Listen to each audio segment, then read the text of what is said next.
ওনার অ্যাসোসিয়েটদেরকে গ্রেপ্তার করাতে যদি অসুবিধা হয় তাহলে আমি তো পুলিশ প্রশাসনকে বলবো ওনারও গ্রেপ্তারি হওয়ার সম্ভাবনা তো সব দিক থেকে দেখা যাচ্ছে।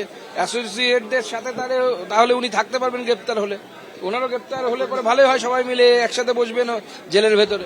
তৃণমূলের একের পর এক নেতা গ্রেফতার, প্রাক্তন মন্ত্রীদের অনেকের ঠাঁই হচ্ছে গড়াদের পিছনে। এই আবহেই সোশ্যাল মিডিয়ায় পোস্ট করলেন অভিষেক বন্দ্যোপাধ্যায়। জিজ্ঞাসাবাদের অজুহাতে তার সহযোগীদের নিয়ম বহির্ভূতভাবে গ্রেফতার করা হয়েছে বলে অভিযোগ তুললেন। কখনো সিআইডি, কখনো ইডি, কখনো রাজ্য এজেন্সি, কখনো কেন্দ্রীয় এজেন্সি। গত মাসে পরপর অভিষেক বন্দ্যোপাধ্যায়কে জিজ্ঞাসাবাদ করেছে সিআইডি ও ইডি। তার আত্মসহায়ক সুমিত রায়ের বিরুদ্ধে জারি করা হয়েছে লুকআউট সার্কুলার। এদিকে প্রায় প্রতিদিনই তৃণমূলের কোনো না কোনো ছোট বড় মেজো নেতা গ্রেপ্তার হচ্ছেন কিংবা জেরার মুখে পড়ছেন। বুধবারই গ্রেপ্তার করা হয়েছে অভিষেক বন্দ্যোপাধ্যায়ের ঘনিষ্ঠ দেবরাজ চক্রবর্তীকে। এই আবহে বৃহস্পতিবার সোশ্যাল মিডিয়ায় সুর চড়ান অভিষেক বন্দ্যোপাধ্যায়।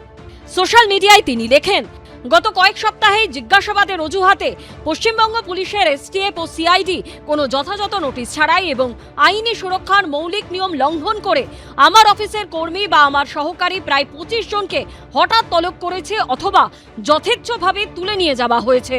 পোস্টের পরের অংশে আরও এক ধাপ এগিয়ে অভিষেক বন্দ্যোপাধ্যায় দাবি করেন, আমার বিরুদ্ধে মিথ্যে বয়ান দেওয়ার জন্য তাদেরকে ভয় দেখানো হচ্ছে, হুমকি ও চাপ প্রয়োগ করা হচ্ছে, তাদের ফোন আড়ি পাতা হচ্ছে, এমনকি পরিবারের মহিলা সদস্যদেরও হয়রানি ও হুমকি দেওয়া হচ্ছে।